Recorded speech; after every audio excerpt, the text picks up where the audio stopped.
In the skies over southern England in the summer of 1940, one of the crucial battles of World War II was fought. If the British lost the Battle of Britain, they would be wide open to German invasion and forced to make peace on Hitler's terms. Europe would have remained a Nazi slave empire. But the British did win the battle, and this was largely thanks to the Gladiators of RAF Fighter Command. Never in the field of human conflict was so much owed by so many to so few.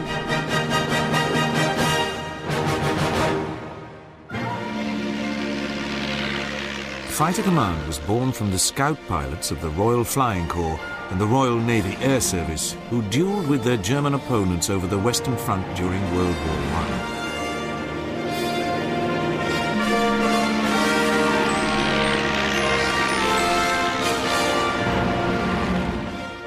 On the 1st of April 1918, the Royal Naval Air Service and Royal Flying Corps were merged to form the Royal Air Force. It was the world's first independent air arm. But after the war, it was swiftly run down. By 1922, there were only 3 fighter squadrons available for home defense. It was then planned to build a force of 52 squadrons for the air defense of Great Britain, of which 1/3 would be fighters. The prevailing mood of world disarmament caused this to be put back to 1936. Matters changed radically in January 1933, when Adolf Hitler came to power in Germany. In March 1935, he revealed the existence of the Luftwaffe, boasting that it was already as strong as the RAF.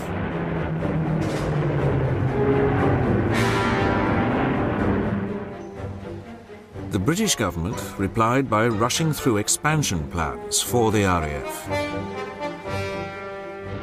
A year later, the air defense of Great Britain was reorganized into 4 separate commands: fighter, bomber, coastal, and training. Fighter Command's first commander-in-chief was Air Marshal Sir Hugh Dowding. Highly respected but austere, he was nicknamed Stuffy by his men.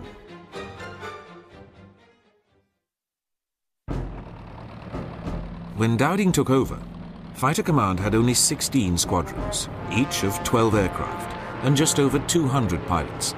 It was equipped with biplanes, like the Hawker Fury and the Hawker Demon. These lacked the speed and the necessary early warning to engage bombers before they struck their target. But Dowding inherited and encouraged 2 vital technical developments which would transform his command. Radar, a contraction of radio detection and ranging, enabled approaching aircraft to be detected by reflecting radio waves off them. A chain of stations was rapidly built along England's south coast. And the all-metal frame monoplane fighter, capable of significantly higher speeds than the traditional biplane, was introduced. The first was the Hawker Hurricane, designed by Sidney Camp. The other was R.J. Mitchell's Supermarine Spitfire. By the outbreak of war in 1939, most of Dowding's aircraft were the new Spitfire and Hurricane. Furthermore, he had doubled the strength of his command. The backbone of his pilots were the regular officers who had been trained at the RAF's academy at Cranwell. They were augmented by pilots on short service commissions, which bound them to 4 years active service followed by 10 on the reserve.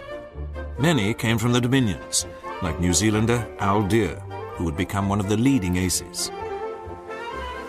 And another ace, South African Sailor Malan, who got his nickname because he'd been a merchant seaman before joining the RAF. There were also the non-commissioned pilots, who made up 25% of each squadron's aircrew.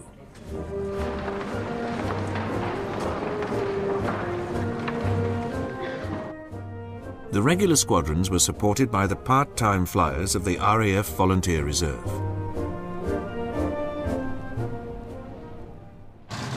And these were backed up by the Royal Auxiliary Air Force squadrons, which also did most of their flying at weekends.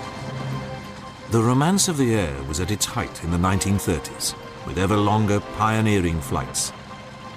But like Christopher Foxley Norris and his friend Richard Hillary, most of the weekend flyers played down their enthusiasm.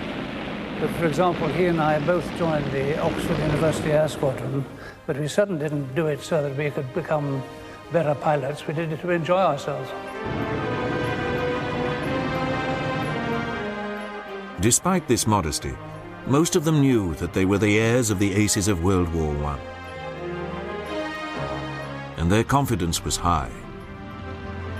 We had a wonderful aeroplane, armour plating at the back, a great big engine in front, and was sitting on a parachute and with 8 machine guns. So you really were a modern knight and prepared to take on anything. James Sanders would become one of the aces of the Battle of Britain. But in the summer of 1939, it was still an open question as to how the young bloods of Fighter Command would match up to actual combat.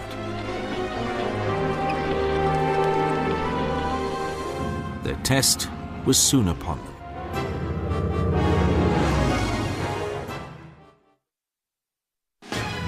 On the 1st of September 1939, Hitler invaded Poland.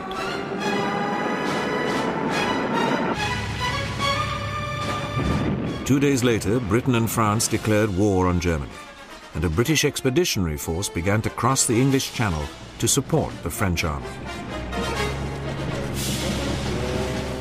With it went the Royal Air Force, including 4 Fighter Command Hurricane squadrons. This left Hugh Dowding, Fighter Command's chief, with a total of 33 squadrons for the defence of Britain. 3 were equipped with the Bristol Blenheim, which was fundamentally a bomber and no match for modern monoplane fighters. Another 3 squadrons had the obsolescent Gloucester Gladiator, but the remainder had Hurricanes or Spitfires.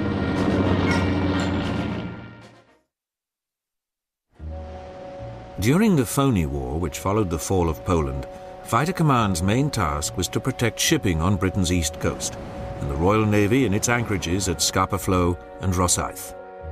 It was during a German attack on Rosyth on the 16th of October 1939 that the command had its first successes of the war.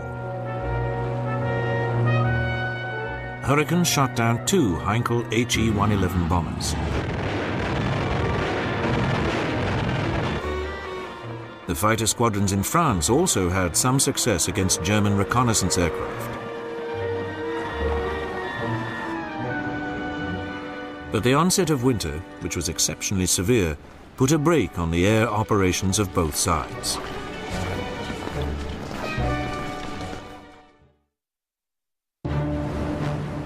With the coming of spring, the war hotted up once more. Germany invaded Norway and Denmark in April 1940. Fighter Command sent a squadron of Gladiators to Norway, but all were lost to German air attack in just a couple of days as they attempted to operate from a frozen lake.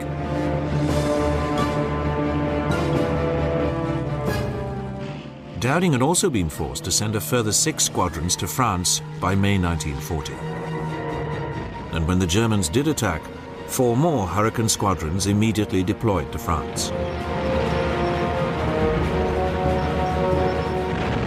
They were soon giving a good account of themselves, but they were facing overwhelming odds, and another 32 Hurricanes were also sent out. As the German blitzkrieg swept across France, the French pleaded for yet more fighters. But Dowding was deeply concerned that his resources for defending Britain were becoming too thin, and persuaded the War Cabinet that no more fighter squadrons should be sent to France. Within 2 weeks, the Germans succeeded in trapping the British Expeditionary Force, together with substantial numbers of French and Belgian troops, in a pocket around the port of Dunkirk. Hermann Goering boasted that his Luftwaffe would destroy them on its own. The German airmen did their best.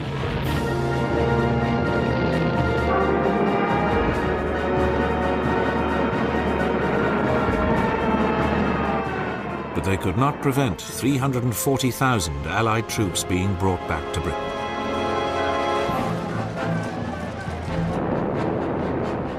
Much of the credit for the miracle of Dunkirk must go to Fighter Command, whose pilots fought valiantly to keep the Luftwaffe off the rescue ships. One pilot who saw his first combat during this battle was 30-year-old Douglas Bader. He had graduated from Cranwell a decade earlier. Soon afterwards, he suffered an horrific air crash, which resulted in the amputation of both his legs, forcing him to leave the RAF. But sheer determination got Bader past fit to fly in early 1940, and he quickly justified himself, achieving his first kill, an ME-109, over Dunkirk. He must have been a beginner like myself, because he stayed flying absolutely straight and level while I shot him down, you know, without moving. We didn't have air superiority, but we had enough. The Germans left Dunkirk and went on to Paris and so on, which was a great mistake of theirs, really. We lost quite a lot of airplanes at Dunkirk and some jolly good pilots. Quite a lot of aeroplanes was over 400, as well as 153 jolly good pilots. They were losses Dowding could ill afford.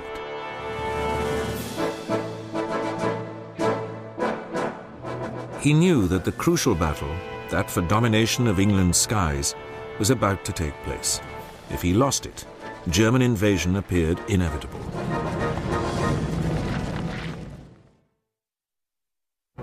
Across the English Channel, the Luftwaffe could marshal over 1,100 medium bombers.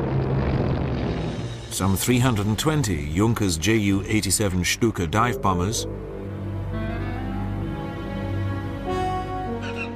800 Me-109 single-engine fighters,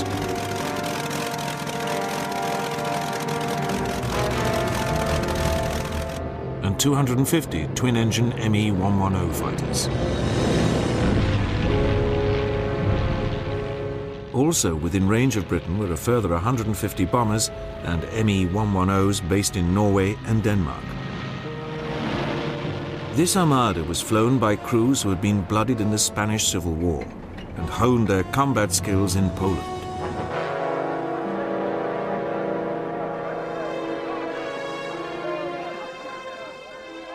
To oppose them, Dowding had approximately 800 fighters, but only his 700 Spitfires and Hurricanes really counted. If they were to be fully effective, efficient command, control and communications were essential.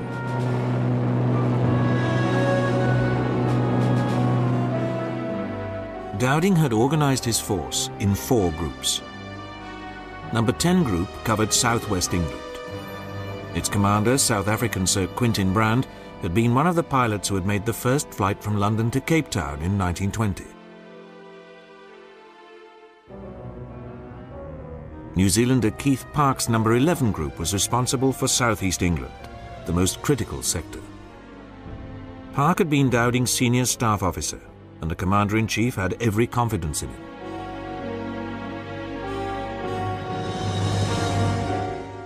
Based in East Anglia and the Midlands, Number 12 Group provided depth to the frontline defences.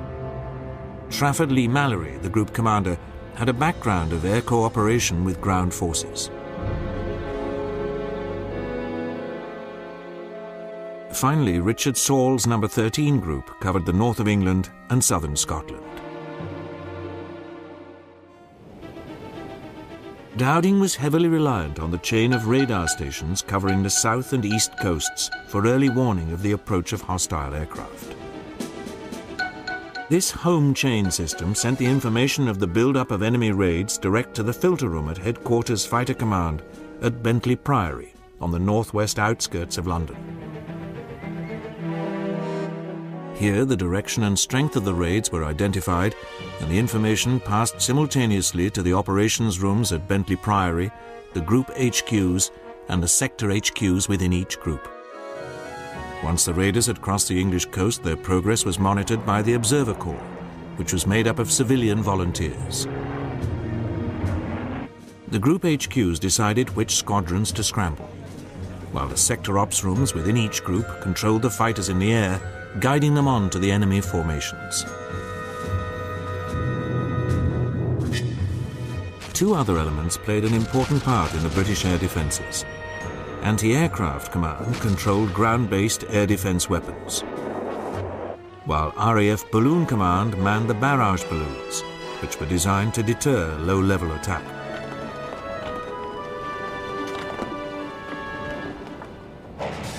For many, the Spitfire has come to symbolise fighter command in the Battle of Britain.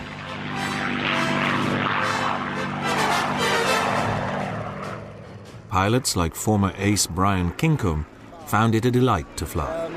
It was responsive in the same way that a really first-class horse is responsive. The Spitfire was reckoned a good match for the German Me-109 and was used to attack these bomber escorts.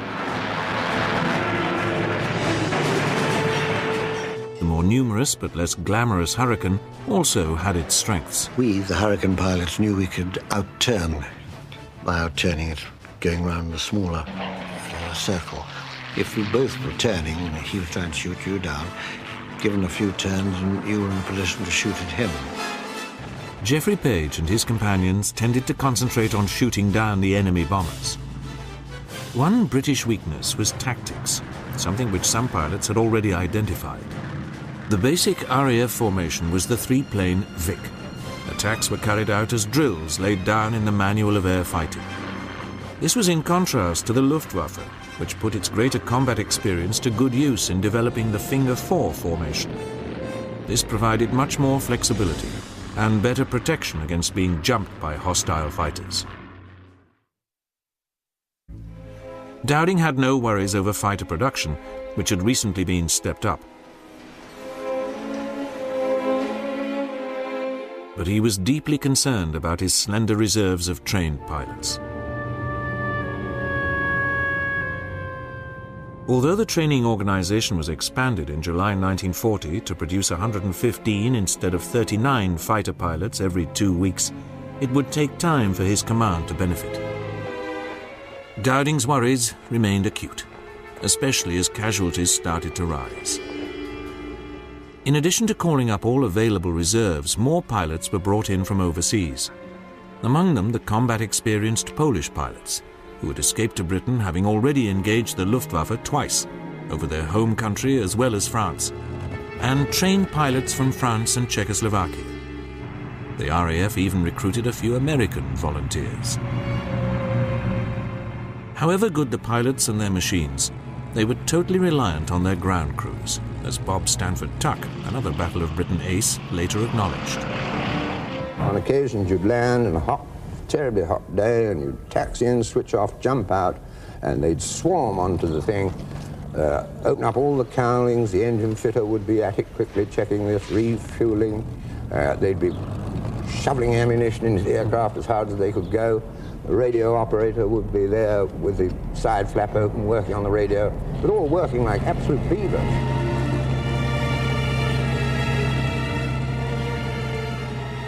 The ground crews took pride in the speed they could turn the aircraft round. One young fitter was interviewed after the battle by the BBC. The other part of it, from a squadron landing to a squadron being airborne again, I think it was actually officially in the end done in 7 minutes, from the time the first one touched down to the last one's airborne. The Battle of Britain officially began on the 10th of July 1940.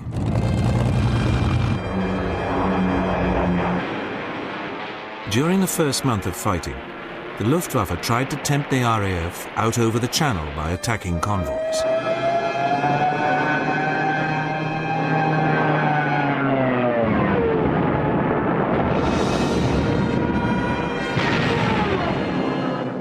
Dowding refused to rise to the bait, although there were some fierce clashes just off the English south coast, particularly around the port of Dover.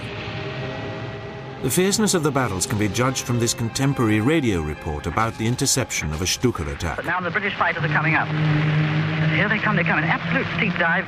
You can see their bombs actually leave the machines and come into the water. There's one coming down in flames, coming down with a long streak, coming down completely out of control, a long streak of smoke. There's a fight going on. You can hear the little rattle from the machine gun bullets. So we've just hit a Messerschmitt. Oh, that was beautiful. He's coming right down now.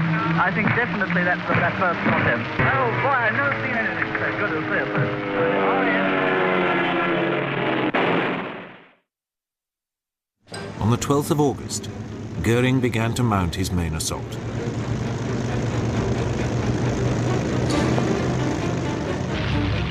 The primary targets were radar stations and forward airfields. Luckily for Dowding, the attacks on the radars were not sustained for long, and most survived. 3 days later came what Goering called Adlertag, or Eagle Day. This massive assault was designed to destroy the RAF once and for all.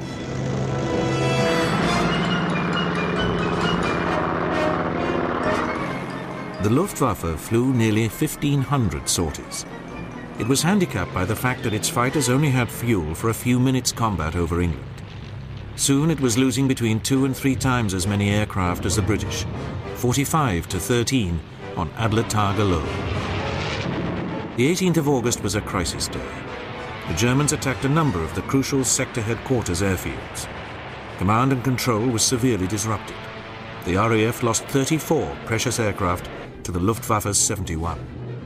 But despite their losses, the Germans were still sure that their superior numbers and experience must prevail, as this Nazi newsreel makes clear. Geschwader auf Geschwader. Ihre Kette reißt nicht mehr ab. So geht es Tag und Nacht und Stunde um Stunde. Die deutsche Luftwaffe hält erbarmungslos Abrechnung. Given this pressure, could Fighter Command hold out?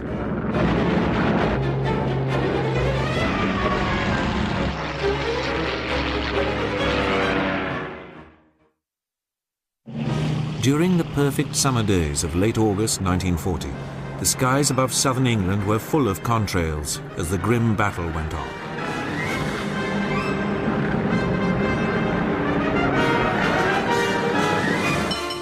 The RAF crews were constantly in action and always outnumbered. Aces Roland Beaumont and Dennis David described the heroic struggle. You're never going to break up a big formation with 7 Hurricanes. You're not going to break up 100 by just coming in behind them. All you'll do is pick off 1 or 2. But if you attack them from the front, there's a good chance you'll make the formations break to avoid you. And then after that, you could get back in and start to try to attack individual airplanes. There wasn't time for bloody tactics. Our tactics were to attack the enemy as quickly as possible. You got straight into a melee and it was every man for himself. I sometimes got very close and had German oil all over my windshield. Those on the ground could only watch and hope. On the 20th of August, Winston Churchill summed up what everyone was thinking. Never in the field of human conflict was so much owed by so many to so few. The few lived with the constant fear of death, particularly by burning.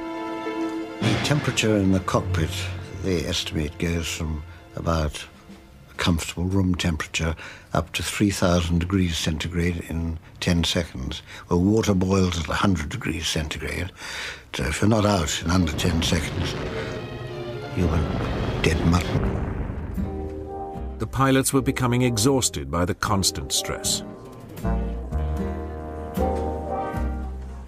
Throughout the hours of daylight, they were on standby, usually waiting in or just outside the dispersal hut, close to their aircraft. Although they tried not to show it, everyone was keyed up for the ring of the telephone.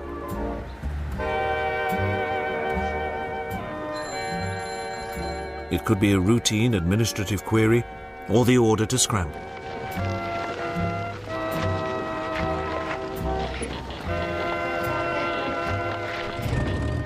Sometimes, when the German pressure was intense, the pilots had to wait in their cockpits. Occasionally, a squadron would be granted a 24-hour stand-down, which usually ran from midday to noon on the following day. Some pilots dashed up to the flesh pots in London. But many were content just to have a few beers at their local hotel or pub.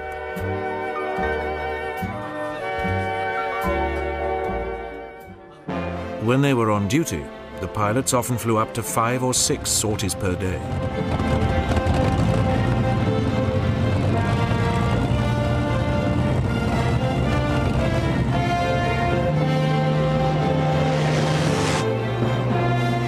Once in the air, the adrenaline would race, as they listened out on their radios to the ground controller's instructions, guiding them onto the approaching German planes. He was helped by the plotters, who marked the progress of the raid on a giant map board. As a leading ace Johnny Johnson describes, pilots tried to keep detached from the reality of what they were doing. I'd never thought about the man in the machine, killing him. I just wanted to shoot that thing down with a black cross on it.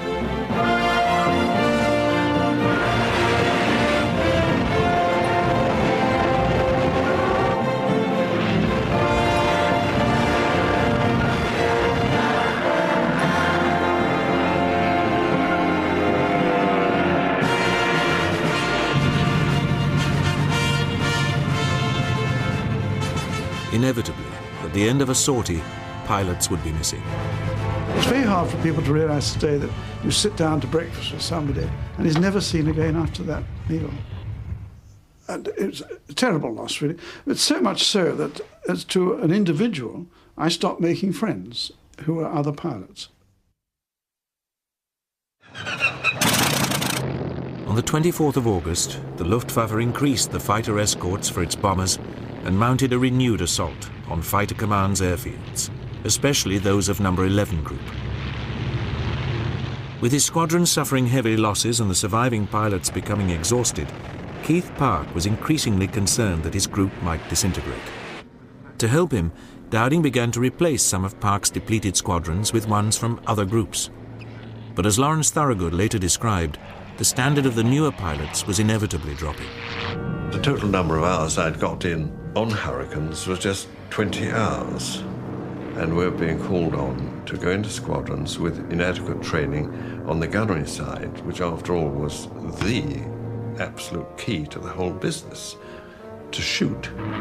A friend of mine carried out 2 attacks on an enemy bomber with his guns at safe. That means they wouldn't fire anyway.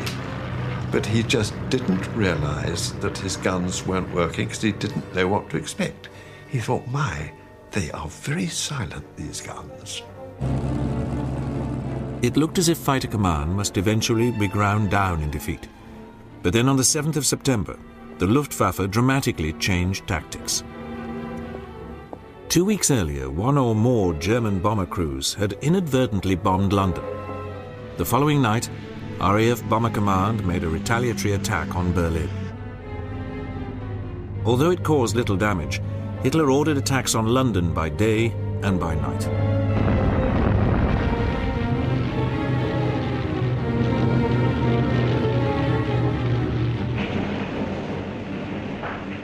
Keith Park later recalled this critical moment in the battle.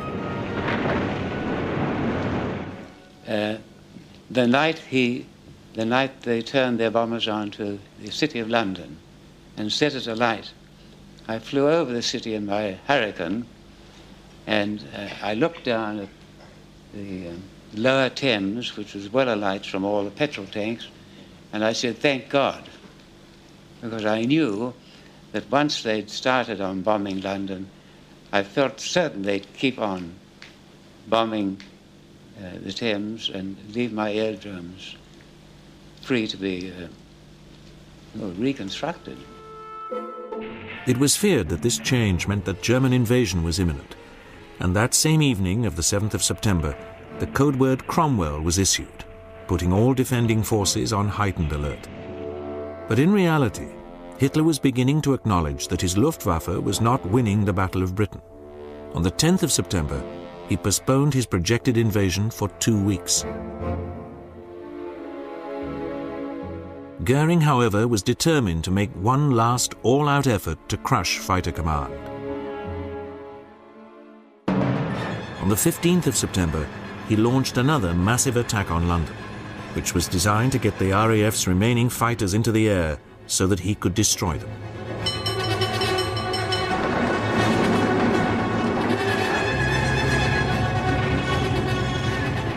Dowding's men rose up to meet the challenge.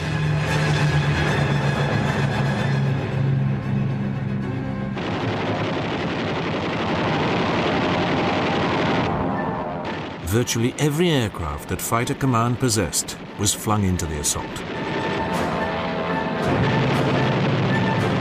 One of the most extraordinary kills that day was made by Ray Holmes, who had already downed 2 Germans when he saw bombers streaking low over the capital. There was St. Paul's Cathedral, there was Buckingham Palace and all these places, and he was on a dead straight line for all these places. And as far as I was concerned, he wasn't going to get there. As I got within firing range, about 400 yards, I opened fire, and immediately the gun spluttered. I'd got nothing left. And I knew now that the only way of getting this chap down was to take his tailplane off. His tailplane was looking so fragile there, and to me it looked like a model aeroplane, as if you could just chop it. And I thought my wing at that speed would go right through his tail and take the tail off. Instead of taking the piece of the tail off that I wanted to take off, it took the whole of the twin tail section. This is the Dornier coming down. This is the fuselage with the wingtips missing and the tail missing. And this is the tail, and they both came down together and landed on Victoria Station. Amazingly, a cameraman filmed the last moments of Holmes's kill.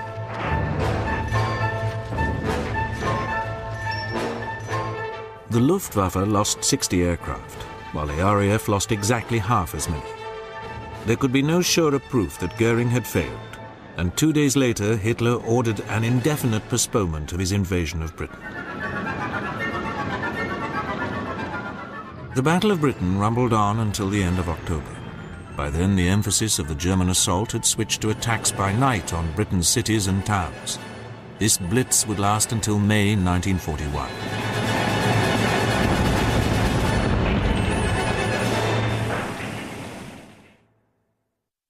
In the aftermath of the Battle of Britain, Hugh Dowding retired.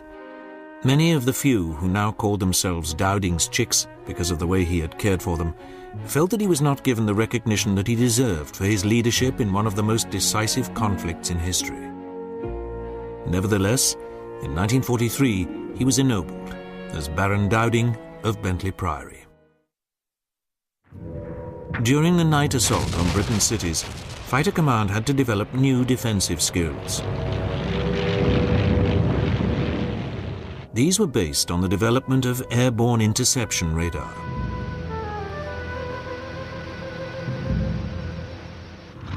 Blenheims and then the faster and more maneuverable Bristol Beaufighter were used for this role.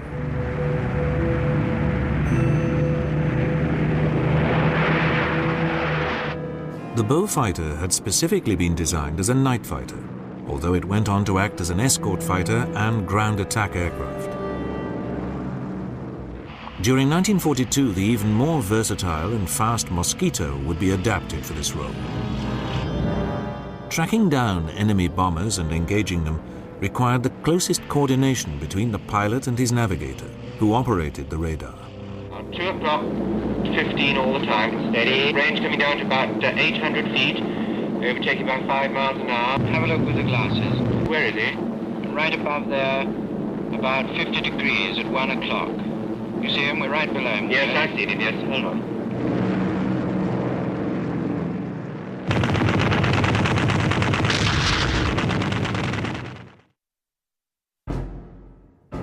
Sholto Douglas, a distinguished World War I scout pilot, succeeded Dowding as Commander-in-Chief of Fighter Command. Douglas believed that the time had come to go over to the attack. His fighters began to mount 2 types of operation over occupied Europe. rhubarbs, sweeps by small groups of fighters on their own, and circuses, groups of day bombers escorted by fighters.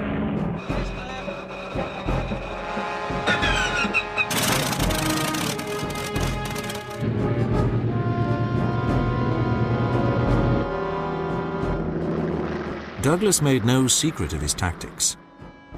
The aim was to draw German fighters from their airfields in northern France and destroy them in the air. For the first 6 months of 1941, these operations were pursued sparingly, with equal loss rates for either side.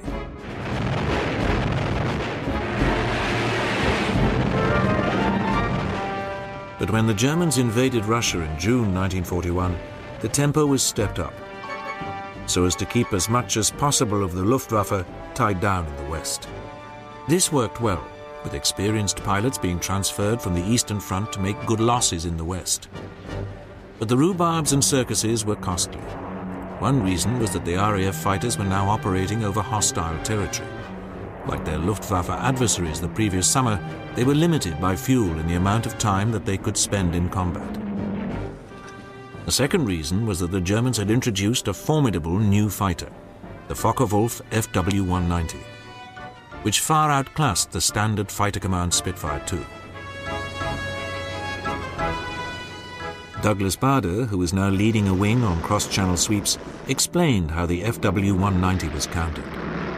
Now, what they did then, the British manufacturers, they engined up the Spitfire, and it was a Spitfire 9. And the Spitfire 9 reigned supreme for the rest of the war. It was better than the 190. It outclimbed it, outdid everything.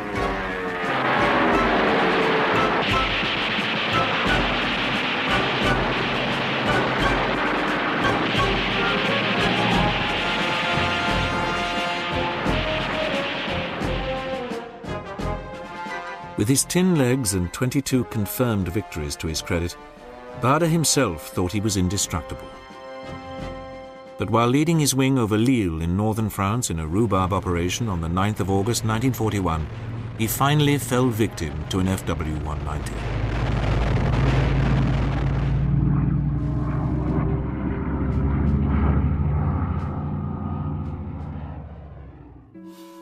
Bader managed to bail out and was entertained by German fighter ace Adolf Galland before being imprisoned for the rest of the war.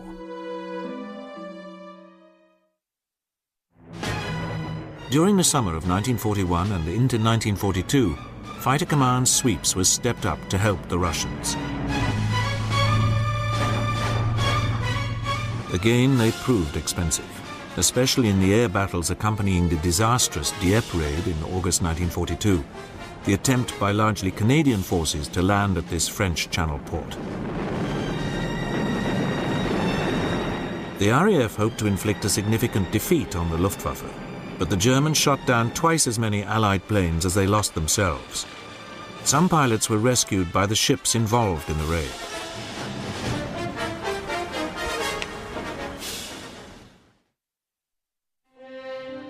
During the spring of 1943, planning for the cross-channel invasion of France got underway. Fighter Command, which had already had a number of squadrons drawn off for posting abroad, faced a fundamental reorganization. More of its squadrons were handed over to 2nd Tactical Air Force, which had been set up to provide direct support for the Allied invasion forces. And the remainder of Fighter Command was renamed Air Defence of Great Britain. Both forces were placed under Sir Trafford Leigh-Mallory.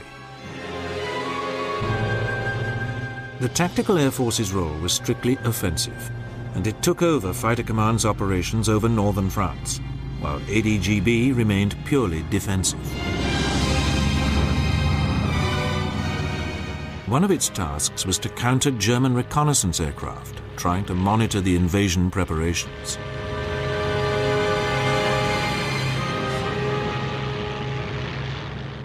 Another was to intercept bombers mounting lightning raids.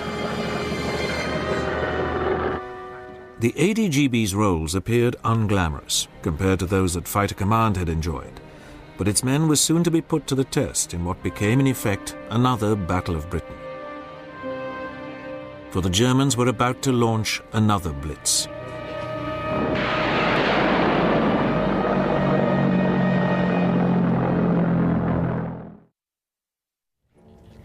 By the early summer of 1944, what Hitler called his miracle weapons, which he was certain could tip the balance of war back in Germany's favor, were finally ready for action. One of these was the V-1 flying bomb, which carried an 1,800-pound warhead and flew at over 400 miles per hour. The Allies had become aware of the V-1 over a year earlier, and in August 1943 had launched a bombing raid against the development center at Peenemünde on the Baltic coast, which set back the program by several months. They also identified and attacked the V-1 launch sites, which the Germans were building in northern France. However, it was not enough.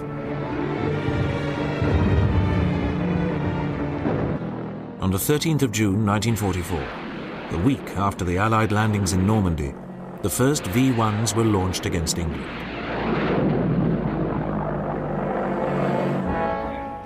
Faced with this new threat, the air defense of Great Britain had swiftly to develop tactics for countering the V-1s. Fighters would be scrambled as soon as the flying bombs were spotted approaching the coast, and their pilots soon became adept at shooting them down. But as Roland Beaumont describes, this was not the only way of bringing down a V-1. Another method, which was come across by accident, was tipping the V-1 over by the wingtip of the fighter. And this happened, in my own case, when I'd used up my ammunition on one V-1, saw another one, and decided to try and do something about it. And the method was to get your wingtip close underneath the wingtip of the V-1, but not touching it, and then gradually raise your own wing to raise the airflow over it to affect the gyro stabilization of the V-1.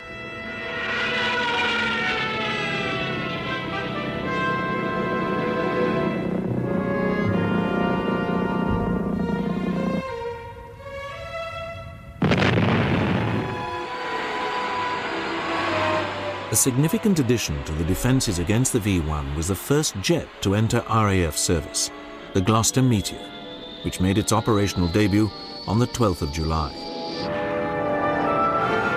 Although the first Meteors only flew at an equivalent speed to the V-1, their rapid rate of climb made it easy to intercept the flying bombs.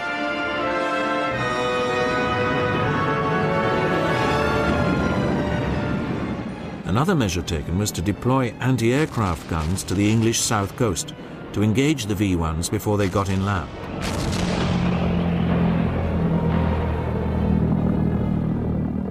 Although V-1 attacks against southern England would continue until the end of March 1945, the back of the offensive had been largely broken by September 1944.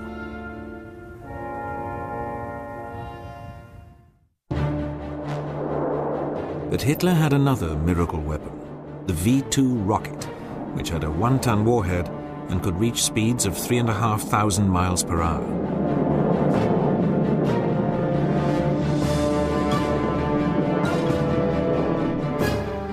The first of these struck England on the 9th of September 1944.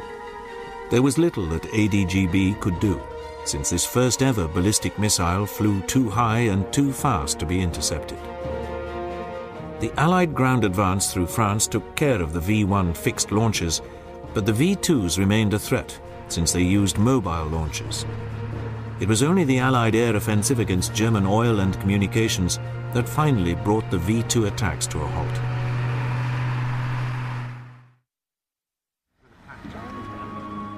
On the 15th of September 1945, on the 5th anniversary of RAF Fighter Command's epic battle, which finally dashed Hitler's dream of invading Britain, a group of veteran fighter pilots gathered at RAF North Weald. Among them was Douglas Bader. Hugh Dowding, who had led the command during those critical days when the fate of Britain hung in the balance, was also there to see his chicks. The pilots then climbed into their planes and took off to fly over war-torn central London at the head of an armada of 300 RAF aircraft.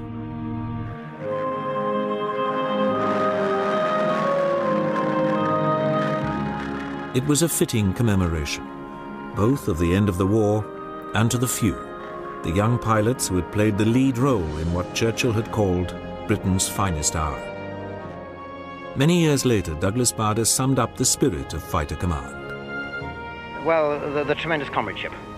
They're gay. I mean, look at them, they're all old and round the bend now, but, you know, they were young and gay and cheerful, you know, in the old days. Although Fighter Command itself no longer exists in the Royal Air Force, today's fast jet pilots continue to strive to live up to the courage and dash displayed by their forebears. The Gladiators, in their Hurricanes and Spitfires, who ensured that Britain would fight on against Nazi tyranny.